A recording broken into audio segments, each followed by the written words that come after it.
حقا الله أكبر الله أكبر لا إله إلا الله. اللهم ربنا رب هذه الدعوة التامة والصلاة القائمة آت سيدنا محمدا الوسيلة والفضيلة الدرجة العالية الرفيعة وابعثه اللهم المقام المحمود الذي وعدته إنك لا تخلف الميعاد.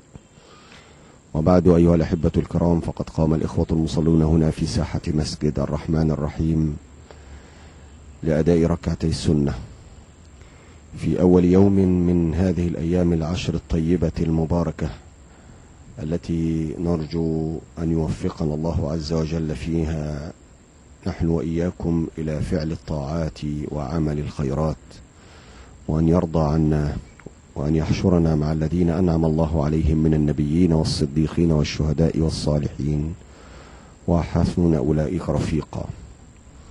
وعلى ذكر الأعمال الصالحة والصالحين، فإن مصر العربية والإسلامية والعالم الإسلامي كله قد فقد أول أمس عالما جليلا من جلة العلماء المسلمين، قضى عمره كله في الدفاع عن السنة وفي المنافحة عن رسول الله صلى الله عليه وسلم وفي حب آل البيت الكريم وصحابة رسول الله صلى الله عليه وسلم.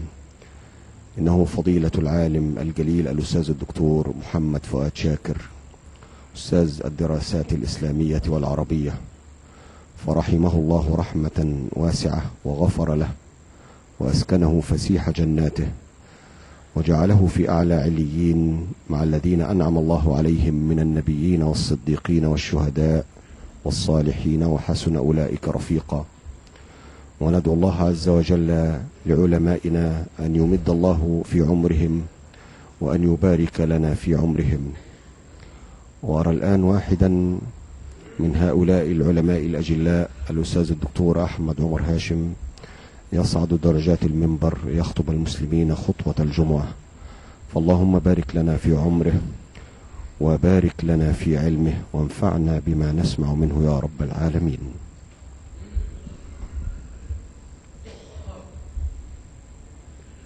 السلام عليكم ورحمة الله وبركاته.